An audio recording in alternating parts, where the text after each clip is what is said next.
I think this is something we don't talk enough about. When a woman gets cheated on, everyone assumes that the anger goes towards them, right? It could be your partner, your boss, your coworker. Like you're supposed to be furious, you're supposed to react, and you're supposed to just walk away. But that's not what always happens, right? A lot of time, the anger just turns inward. You start replaying everything in your head. What did I miss? What did I ignore? Why did I stay? Why didn't I see this sooner? And instead of fully letting yourself feel what they did, you end up carrying it on your own shoulders. And I've been there. So in this episode, I just want to talk about that real honestly. And why do we do that? Why do women actually take the anger into themselves and they either go into denial, into grief, into frustration? So we have an expert, okay, to help us understand what's happening beneath the surface. I'm joined by Dolly Nawalkha. She's in Hong Kong and she's a mental health counselor who works with individuals, couples, teenagers, and parents, helping them navigate challenges like anxiety, relationship issues, grief, and self esteem. And her work focuses on helping people understand their emotions, rebuild their self trust, and move through difficult experiences in a very healthy way. And I have an honor today to bring her onto our show all the way from Hong Kong. Welcome, Dolly. Hi, Dimple. Thank you for having me. Oh, we are actually blessed that you are bringing up an amazing topic to talk about, which is why women turn anger inward after being cheated on. And this is something that I personally also felt it within my own life. And I was like, when she said that she wants to talk about this, I was like, this is a perfect topic. So Dolly, I think something a lot of women feel but don't really understand is this loop of emotions, right? After betrayal. Mhm. When something like cheating happens, why does it feel like it completely rewires your reality? Like everything just suddenly doesn't feel real anymore. I think when cheating happens, the person that cheated on you, especially if we're talking about long-term relationships, then that person is the source of both your pain and your safety at the same time. And your nervous system then goes in a shock because your sense of reality has been completely shaken. Then what happens is a nervous system kicks in, and women often go into either a freeze or a fawn response. Fawning is actually quite interesting because you'll see sometimes when a woman notices that, she's been cheated on, suddenly she will become a lot more agreeable. She'll become a lot more compliant. She'll have this instant urge of wanting to please her partner. And it doesn't make sense, but honestly, it's more of a defense mechanism and evolutionary process than a conscious choice that she is making. So So, what about like fighting? You know, like 'cause for me it was fighting. I was not freezing, I was not fawning. So fighting is also one of the things that could happen, right? oh, definitely. I think Mhm. it just depends on what level of shock you're in. I think freeze Mhm. and fawning probably happens when your entire basis of reality has shifted and you have no idea where you're at, what you're doing, what's happening around you. But yes, for a lot of people, it's also fighting. It's like that anger that takes over. I always believe in one thing that anger is actually a secondary emotion. Mm. So it is like a protective armor that you're wearing to hide the pain and the vulnerabilities underneath it because it puts you off as stronger compared to when you show your pain or you show that, my reality has been shaken and all of that. It can come across as weak. So anger kind of really protects you. It's like this protective shield for the pain that we're feeling. I love the way you said it re-protects you. Interesting. Mhm. So basically women who are angry, they're just having a guard on. Yeah. Yeah. Okay. Got it. That's really cool. So I've also noticed it's not just the event, right? Like it's how we interpret whatever has happened to us. Mm-hmm. So can you walk us through what actually happens internally, like from the moment we find out to like how our thoughts and emotions just start spiraling? I think there are a few things. Again, you cannot say that all of it happens to everybody. There's Right. probably combination, and again, it depends on the vulnerabilities, your upbringing, and other factors that come into play and how you respond in such a situation. But in my experience, generally, there are a few things that I have picked up, which are quite common. And I think the first one would be in psychology, there's a concept called cognitive dissonance, right? So basically, cognitive dissonance, what it means is that when two of our belief systems come head to head, and there is a dissonance and it's not aligning, and this causes a lot of psychological discomfort.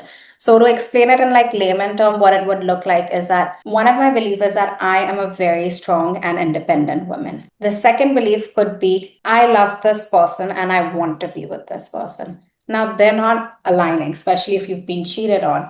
And this is causing a lot of psychological discomfort and pain. So, in order to protect you, what your brain does, it starts to modify the belief that is more painful. So, in this case, that Hmm. even though he cheated on me, I still love him, it will start to modify and give you all the reasons that, oh, look, it could have just been a mistake. Or it could be, Mm. it wasn't that bad. Look at all the other men that are doing it. So we start to rationalize their actions. But again, that is a way for your brain to reduce the discomfort. Another very common thing I would say is self blame. What is that? Self play? Self blame is basically where women hold themselves accountable for the actions of their partners. It's quite interesting because generally I think it would be like, why? You're not the one who does the action. But once again, self blame is a coping mechanism actually. And what happens is if I blame myself, I have control. I can change myself, hence, the relationship will change. Now, control gives a sense of safety that I can do something to preserve it. I can do something to, make this work. Whereas if I fully put the blame on the partner that, oh, he did it because, he just wanted to. Now, suddenly, I don't have the agency anymore because this relationship's fate lies in his behavior, in his hands. So, self blame is a way to make yourself feel safer that you have the agency, you're in control, you're in power, and there's something that you can do. So, that is another common factor that happens. I think those two are the most common ones, I would say. Interesting. So that's how I guess the brain modifies the pain. So one is, Yeah. okay, very cool. So the first one you mentioned was Cognitive dissonance, where right, there is a contrast between your two beliefs. right. And the second one is self-blame, correct?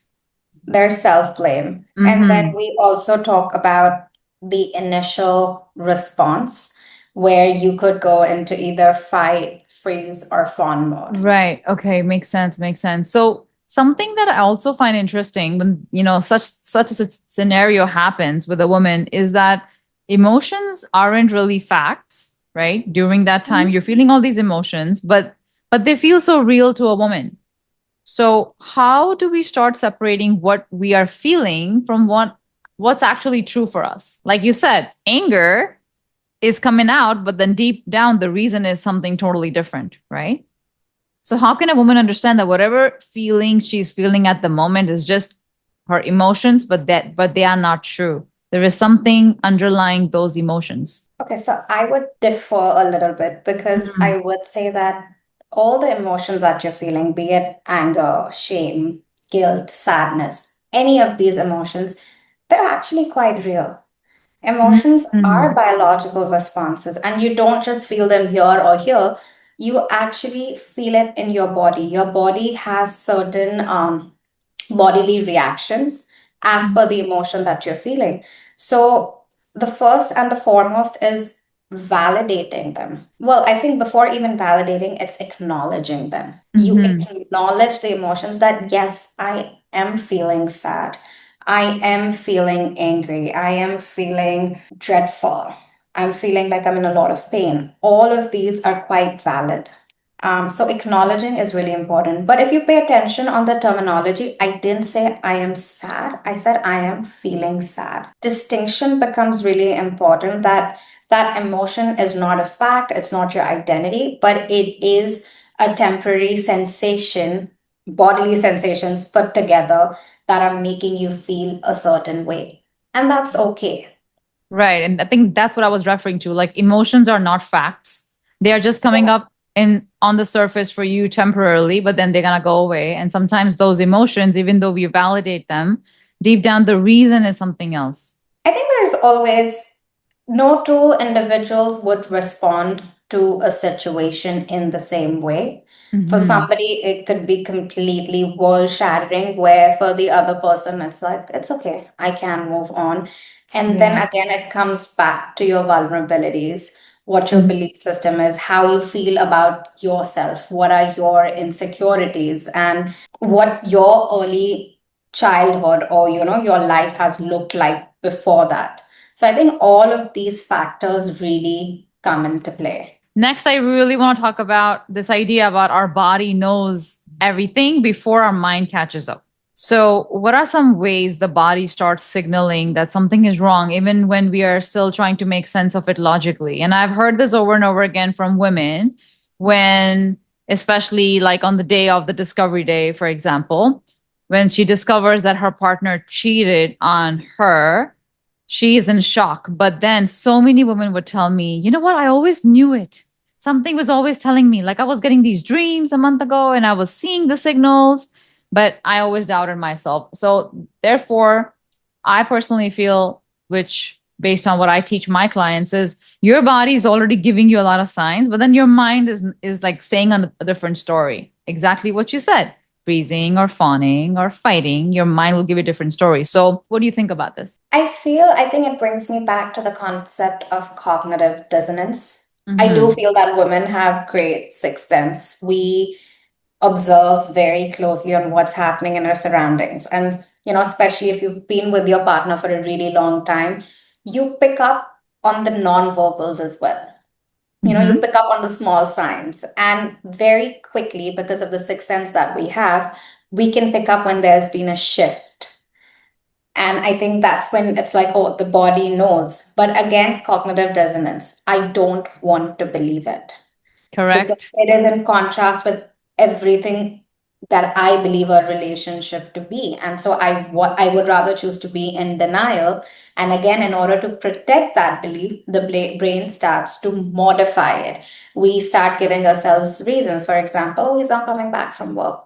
Okay, maybe there's just a lot of work. Whereas at some point, it's not really the busy season, or he's not called me for days, and maybe because he's busy, maybe he needs space. Whereas you know that, something's just not sitting right over here. Yeah. Perfect. I love that. I love that. I love how you're bringing like cognitive like dissonance into this particular answer because when I speak to my clients, most of them have told me that the first thing that they feel like, I mean, is different for everybody, but I have heard this a lot, like, especially Asian women. They say, we are in denial. Like, they don't even believe it. Sometimes they do everything possible not to even believe it, and the reality is right in front of them. So that makes a lot of sense. Now, coming to something that I also think so many women really struggle with is why do women even stay even after they know they have been betrayed? Honestly, it's very difficult to leave. I think there are multiple factors that come into play. For the first, I would say a woman doesn't just invest her time, she invests her energy, her soul, her identity, especially into this relationship. Walking away in a way means all of it and there's nothing to show for it. Like it was all an absolute waste. I think in economic terms, we probably call it like the sunken cost fallacy, but it does apply in relationships too. Like I said, there is that identity that you pour into a relationship. And I think over time, there is a woman's identity gets enmeshed with the roles that she is playing. It could be of a girlfriend, it could be of a wife, it could be of a mother or a daughter-in-law, and so forth. And Mm-hmm. because her identity is so enmeshed with the roles that she's playing, I think often women, when you ask them, who are you as a person, they really would freeze. They wouldn't know what that answer even means because it's like, oh, my daughter's friends call me, this is so and so's mom. Or when I'm introduced in a party, it'd be like, oh, this is so and so's wife, like, or this is the daughter in law of this kind of a household. So there are multiple identities. And in that, somewhere, her identity takes a backseat Mm-hmm. because women and generally are givers, so they're okay to be on the sideline when they're playing these certain roles. So there's also that fear that I don't really know who I am. If I'm not your girlfriend anymore, if I'm not your wife anymore, what is my identity? So there is Yeah. that identity crisis, I think, that comes into play. There's also this fear of abyss, which basically it's like there's this very famous saying that a devil you know is better than a devil you don't know. So you Mm-hmm. come to this idea that okay, I know that this person's cheated on me and it sucks, but at the same time, I also know that these are the positive traits that he has. What is the guarantee that if I meet the next person, he's going to be any better? There are always going to be trade-offs. Also, how will I be able to stay by myself? What would it look like financially? If you have children, then what would their life look like? So I think there's no whether to choose to leave or to stay, there's no right or wrong answer. As an outsider, I've realized it's very easy to make that judgment and just be like, you should just leave. Like, this is Yeah. not okay. Why are you staying there? But I think what we don't realize is in that moment, unconsciously, we are judging them. We are putting that shame upon them that if they are choosing to stay, that means they're possibly weak or there's something wrong that they're doing. But that's not always the case. There are multiple factors that, go hand in hand for them to take such a big step. Another thing that happens is I think it's a very common behavior when a wife or a girlfriend discovers that the partner is cheating. In the coming few weeks, or I would say days, the partner's behavior would take a 180 flip. Suddenly, he is the sweetest. He's Sweetest. showering you with flowers, with Oh, yes. dates. And it's like in your head, you're like, oh my God, he is everything I've always wanted. So, of course, you get that dopamine hit because you're like, this is great. This is what I wanted. This is what I'd worked for. Like, the time and energy you'd invested, now it's finally paying off.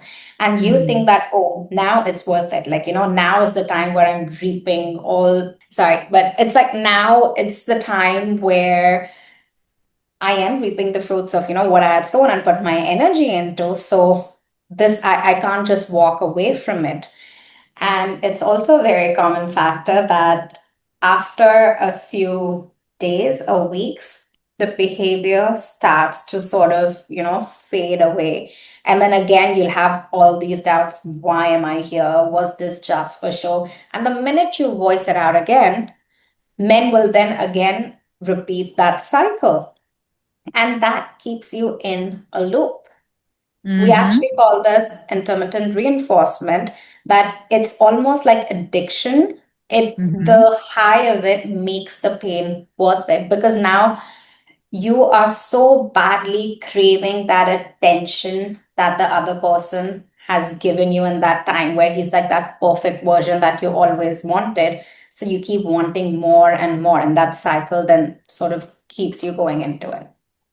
Yeah, because like logically it doesn't even make sense, but emotionally it feels so hard to leave. So, can you explain to our listeners what intermittent reinforcement is and why it actually makes someone more attached after being hurt? Because here it's a very common trending word, trauma bonding, right? So, trauma bonding and intermittent reinforcement, is it the same things? Honestly, you have to tell me a little bit about what do you mean when you say trauma bonding? So exactly what intermittent or reinforcement is. You feel the pain from a person. Now this person goes and shows you flowers. So it's the highs and the lows, right? You, Mm-hmm. and that keeps the woman hooked because she's like, wait a second, he cheated on me, but he's not that bad. He just gave me flowers, and now he's so nice, and then he does it for a few days until you're hooked, and then he goes back to his original behavior, which is Yep. again being violent, again being aggressive, or again going and cheating on you again. And so this confuses the woman, right? Yeah. So I think it's the same thing, even though you're using a newer word for our listeners. But I would love for you to touch base on what really is intermittent reinforcement. It's pretty much what you've said.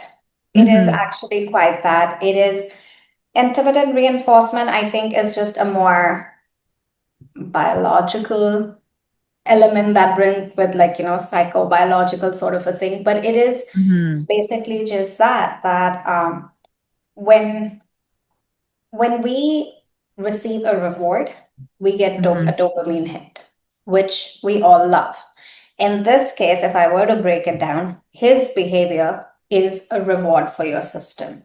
So there's something that is not just happening psychologically, but biologically in your body as well, which then makes you Mm-hmm. crave it. We're always chasing after dopamine, technically, like all the little success, or when we achieve a goal, or when we get rewarded, we do get that dopamine hit, and we're constantly achieving it. But sorry, we're constantly striving for it because it feels great. And that very same concept applies in relationships too.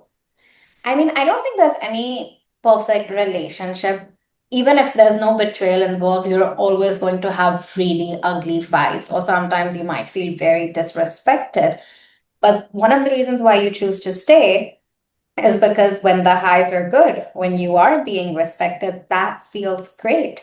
And you want more of it, and you can only get more of it if you are staying rather than choosing to walk away. So Mm-hmm. that's that. Interesting. So, what about when a woman thinks, I'm strong, I'm independent, so why am I still here? You know, that's only a realization that some women have. What is really happening when we hold two conflicting beliefs like that? Like you had mentioned this earlier. One conflicting belief is, I'm strong, I'm independent. But the other belief is, he loves me. And all of a sudden, he just cheated on you. So there's this Mhm. conflicting belief in the head. So what's really happening when a woman is actually having two different conflicting beliefs and her reality says completely different? No wonder it's so confusing for women in relationships like that. I think at the end of the day, it just means you're a human and you loved this person very, very deeply. Mm-hmm. And I think, again, as a society, we kind of mix the two things up, that an independent woman cannot love so deeply that she'd allow somebody to hurt her. But that's actually not true. Yeah, exactly. Mm-hmm. If you have loved deeply, the pain will be as deep as well. And if that pain is that deep, at the end of the day, you are a human. And your body and your mind is going to do everything, like I talked about previously, to ensure safety, to protect itself from the pain, because the pain can be so much that it shatters everything that you believe, that you stand for. And often then it also leads to a lot of self doubt, because Mm-hmm. when your identity starts to kind of be challenged, it leads to then self doubt also. Oh, if I couldn't catch on to this, maybe I was not smart enough. I wasn't able to pick up on the signs. But does that then also mean that I'm not smart enough at my work? I can't see what's happening around me. You start doubting everything around you. Right. And the self-blame, right? Basically, you're Mhm. self-doubting and then the self-blame shows up. So why does self-blame, you think, in your opinion, actually feels safer than just accepting what really happened? The reason is because self blame gives me a sense of agency. Got it. If I'm blaming myself, there is definitely something I can do about it. I can save this relationship if only I give him more time. If only I took care of myself the way he had wanted, if I only had given in. And if it makes me believe that if I can do all of these things because cheating was my fault, that means I can rectify this relationship. Things can go back to the way they were. So it gives you sense of agency, it gives you safety because again, when your reality shakes, you are entering into the unknown. It's something you've not experienced. There's too much pain. The foremost thing that you want is safety. Safety comes from control. Isn't that the reason why most of us can't give up control? I need to do this properly. I need to have all of it. We can't just be like, it's okay, it will be managed. No, because the minute I let it go, it's now beyond my control, and external forces can play a significant role in shaping, how the outcome will be. And once again, in reality, that is what is happening. Control is a form of illusion. Hmm. You don't necessarily have that control. Like, the butterfly effect, if, I think that's what we call it. It's like a butterfly flap its wing and it sets across a domino effect on how things would happen. And here I am thinking that I've done this right, I've done this right, and this is 100% what the outcome will be. Whereas some butterfly has flapped some wings in somewhere, which has completely changed the external forces, and I'm actually not in control. So it is an illusion. Yeah, it is. And I love the spiritual perspective on it. Like, we always want to control things, but in the end, there is nothing we can control, you know? I think Yeah. the only control you have over is your actions. You can't even control your own emotions. You can't tell yourself or forget about telling somebody else that you should feel this way. If I tell you right now, feel happy, and I'm at your head, Dimple, feel happy now. You can't. You wouldn't be able to. It's not something that you choose to feel. Feelings just happen naturally in a way, right? Right. But one thing you actually do have control over is how you respond to these Mhm. feelings. And unfortunately, and I think I was one of them for the longest time, I would still say I am, but it's been a journey where I have been in a constant cycle of reaction in my life, which means something happens, I react. I am constantly reacting to my surroundings. So it's like I'm living in a state of reaction, that's it. But slowly, I have started moving from living in a state of constant reaction to actually responding. Mhm. Reaction is something that happens instinctively, like the fight, flight, freeze, fawn response. Mhm. Whereas responding is more of a conscious choice where I've been able to take a step back. I've been able to observe what's happening in my surroundings, acknowledge how I am feeling, then sort of validate it, but at the same time, then connect to the present moment and how I would like to engage, and then respond to it. That's beautiful. So I think now we should definitely talk about how can women release the self, the anger that they are directing towards themselves. Any tips do you have for our listeners? I think it's a journey. And for me, it was also a very personal one. Um, it's not an easy journey. There is no time limit for it.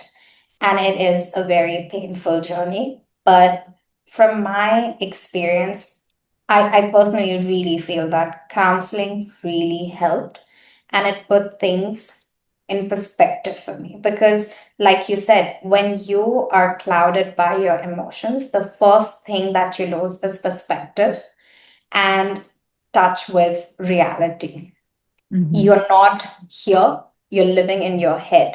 And that constant loop of, going back to what happened, the cycle of the emotions, and that keeps you just stuck there. So everything that you see is through that lens. So, the foremost, I would say, before even releasing or working on these painful memories, it is very important for an individual to actually develop some skills. And I'll walk you through what I mean by that. When a client comes to me and I know that, okay, she's there when you're listening to the story, she's there because she wants to work on betrayal and things like that. You don't just dive deep into it. You don't just start talking about it. Because right now, what you see is this person is in a lot of pain. It is affecting her day to day life, the way she is feeling. So, the first thing that we help them build is emotional stabilization skills. How can she stabilize herself? How can she create that sense of safety for her nervous system so she can actually give it a break, so she can be safe? So, we work on these emotional stabilization techniques until the point that she actually feels stable. You also work on distress tolerance skills, which are basically in a moment of crisis. What do I do? Because this is from my personal experience. When something like, so this is your nervous system, right? This is stable nervous system. When something like that happens, your nervous system shoots up. It's like this. Now we're hyper vigilant. We are in the fight, freeze, flight response. And as soon as a threat sort of starts to dissipate, the nervous system goes here. But you're still looking out for danger because in the back of your mind, it was something that you completely did not expect to happen. It's still here. Mhm. It's not gone here. So the next time something happens, it doesn't just go from here to here. It'll probably like shoot up even more. So it's very important to stabilize it. When something happens, the nervous system goes, is that called, like, how would you say that? Or the word, is that called like very destabilized? I think you're very heightened. Your Heightened. nervous, Okay, got you're it. very Yeah. And heightened then lower, if so lower could be like when stabilizing, you're right? stabilizing. Yeah. Right, right. Makes sense. Okay. When something like this happens, the body just gets really destabilized. And because it just all of a sudden your nervous system got hit with this news. So your body is destabilized. And now your first thing that you were mentioning is we should stabilize the nervous system. You need to first stabilize the nervous system. This is like a traumatic memory. When you work on traumatic memories, it can be a chain effect. One memory could lead to something else, and it could lead to something much, much deeper, which neither you or your therapist or anybody could be prepared for.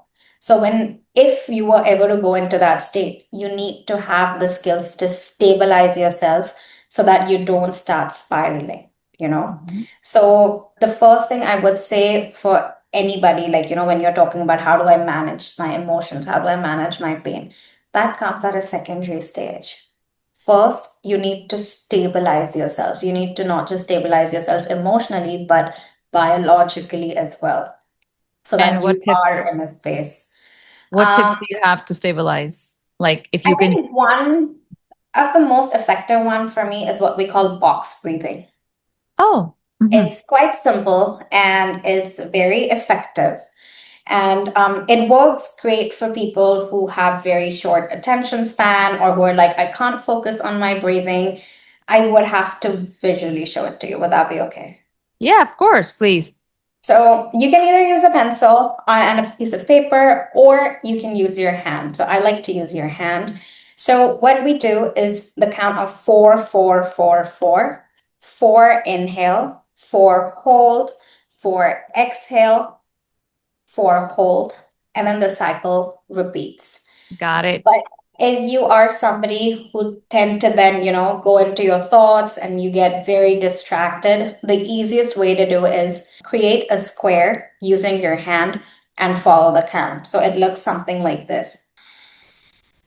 Creating the first box, the second. Mm-hmm. Mm-hmm. Those of you who are listening, you can just watch the video version of this on YouTube. Yeah. And you then start to, you do it for at least 5 to 10 minutes.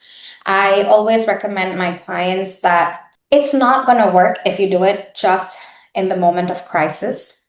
This is a stabilization technique, which means it's a lot more effective when you do it when you're not so heightened as well.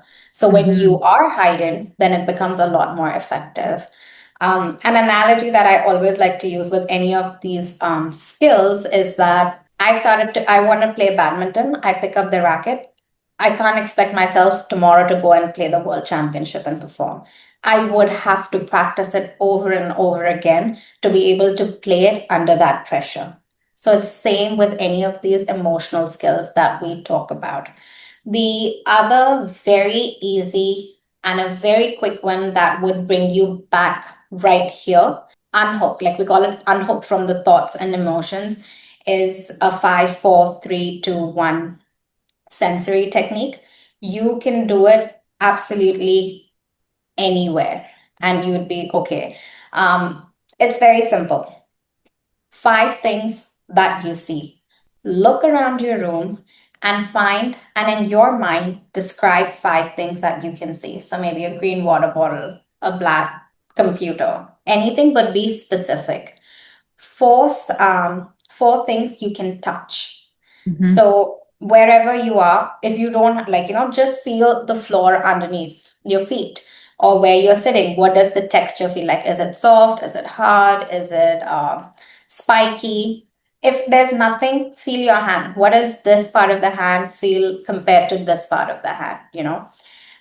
3 sounds that you can listen to. Mm. Pause, focus on 3 sounds that you can listen to. Something in the background, something far distant that you're able to hear. Maybe the sound of the aircon, that's fine too. 2 things you can smell. Mm-hmm. Center yourself, smell things around.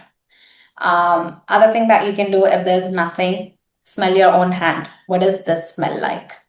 The Yeah. last one is taste. If you have a candy, if you have something, pop it in and try to decipher all the layers of taste that there are, like, in that candy. If there's nothing, just taste your own tongue. Maybe you'll feel what you had for the breakfast. What it does is it basically disconnects you from what's happening up there and forces you to be in the moment. And when you try it, you will realize when you are paying attention to your senses, it is becoming very, very difficult to pay attention to what's happening here. So even that few minutes of relief becomes really, really important. That's amazing. I love that. I love that. I love the box breathing technique, and I love the 5, 4, 3, 2, 1 technique. That is amazing. Mhm. Any last words that you would like to tell our listeners who are really angry at themselves after being cheated on? I think it's okay. It's okay to be angry. And one of the reasons, if it's fine, I'll just share it from my personal experience. And Sure. it was for me the biggest takeaway, which then reshaped my life. For the longest time, I kept thinking I was angry at what the person had done. But very soon I realized I was angry because I allowed him to treat me the way that he did. I became a doormat for him that he could walk all over. Again, it wasn't what I wanted. It made me doubt my identity. It completely shattered everything that I believed it to be. And I was just like, why? How could I let this happen? And I went on this crazy spree after that, that I wanted to be perfect at everything. So it was somehow set in my mind. And I think now that I look back, it was from the self blame that unconsciously I had blamed myself for, maybe not being trendy enough, for not being smart enough, for not being confident enough, for not being good at something. So I went on this spree where I started putting tremendous pressure on myself that I have to be good at everything. No matter what you say, even if it has no significance in my life, if I did something, I had to be great at it. And if I didn't, I became super, super critical of myself. And honestly, that was very, very painful for me because one, I was already hurting. On top of it, I was putting this external amount of pressure on myself to be this person. And when I went to my therapist, she pointed that out. She asked me, why is it so important for you to be that? I told her because so that nobody in life can then reject me. They can't leave me saying Mm-hmm. because you did this. Where in fact, nobody ever even said that I cheated because you did that. For a Mm-hmm. lot of women, it does happen. There's a lot of gaslighting that's involved, which leads them to believe that they're the cause. There can Yep. be minimization, from your partners, where it is like, it's not even that big of a deal. Why are you making a big of a deal, which makes her doubt itself? In my case, nobody had said that. But again, I was picking up on signs. I'd like to join a very important part here, which is about observing. We often say that I observed these signs, I observed how he was feeling. Actually, you're not observing. You can only observe something that is perceived through your five senses. You can't perceive how other people feel about you, their thoughts, their intentions, their feelings. But somehow I have already believed that he left or he cheated because I was not good enough. And I so strongly internalized that now I did everything that was possible to actually break that belief, because this was causing me a lot of discomfort. And then I realized my nervous system was always heightened because I was always perceiving everything as a threat, and I was responding to it like it was threat. That, oh, Mm-hmm. if like my current partner, if he would even say to me that, why would you do this, or just a very small generic argument, my reaction would be so heightened, because then it took me a while to realize you're not just reacting to how your partner current situation is. You are now reacting, your nervous system is reacting to all the previous trauma, the memories, and that is why there is an imbalance between your reaction and the situation. So it is really, really important for women to actually be empathetic towards themselves. It's okay. You loved somebody. It didn't turn out that way. You're angry. You're grieving, because you're not just grieving the life that you've lost, you're also grieving the potential future that you really, really wanted with this person. It's okay to feel shame, because self blame, self doubt comes from a lot of shame that I was rejected. You're trying to combat all of these feelings. I think stabilizing yourself, not just what I shared, do something that is self soothing, that is Mm-hmm. self soothing for you. If that means that you want to take a break for 30 days and not be in contact, it's fine. Everything in your life can wait. If you do not have the energy, you're not going to be able to give it to anyone in your life. So you need to restore yourself back. You need a break, take a break. If watching a comedy movie, that's what self soothes you, do that. If going for a massage, that is what self soothes you, do that. And I know you definitely do not want to do it. At that point, you don't. But again, you forced yourself to do it. There's a thing that we call opposite action. Your actions motivate your emotions, like influence your emotions as well. So if I'm feeling Mm-hmm. sad, I choose to just sit in my bed all day. I'm going to be more depressed, I would say. But if I force myself against my will to go out, automatically my emotion would also get a little better. So if you can't control your emotions, control your behavior. And then I think lastly, when you feel you are at a much more, you're a lot more stabilized, I think that is when you go into processing your trauma. You go into processing those very painful memories that you've had. One way that was super effective for me, and I'm happy to share it, is anger letters. Oh I yeah. wrote tremendous amount of anger letters. And there's one important thing. The anger letter must always be written by hand on paper. No Mm-hmm. typing. And people are like, I say it out, I scream it out. I'm like, no. You pick up a pen, you start writing. You give yourself a safe space first to express itself. Because what happens is, the minute I say, I'm like, oh, I wish something bad happens to me, there's this inner critic that comes and it's like, no, that's not nice. Like, that's very immature. Why are you saying that? I'm like, no, that inner critic can be on a parking spot for a few minutes. And it's like, I just need to express. And I remember I used to write and write and write until my hand would hurt. And towards the end, the handwriting is illegible. And I'm probably saying the same word over and over again. But that's Mm-hmm. okay, because you're releasing that emotion physically. And so many things can come up in that moment as well. Write it, empty it out. When you feel like there's no more words coming into my head, put it on the side. Tomorrow you wake up, something happens again. I used to start writing again. What I did with all those letters, honestly, I burned them away. Anything Mhm. that you put in physically is also energy, and you have to completely remove it from your life. So I would then completely burn them away. The other thing is using art. Again, emotions are something that are more feelings based. They're based on intuitiveness, and if you are talking about it, you're trying to use your logical side of the brain and trying to make sense of this more logically, which doesn't work because, like, I think everything we've talked about, your emotions are not following logic. If you're trying to use logic to understand this, it's not working. If anything, you're just becoming a lot more critical of yourself, and why, what is wrong with me. So, arts based therapy is honestly amazing with that.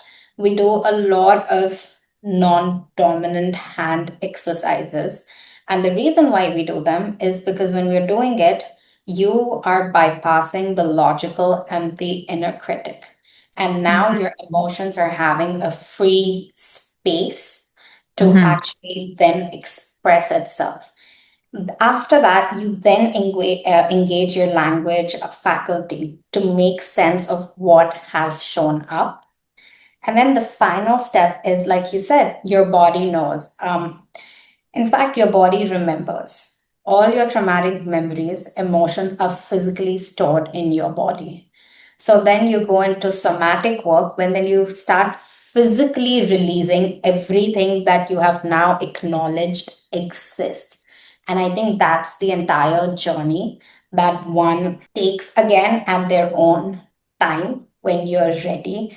There's no time frame of the steps, this after this, how fast or how quickly it should be. So each to their own. Thank you so much. This was amazing. You gave us a lot of different tips.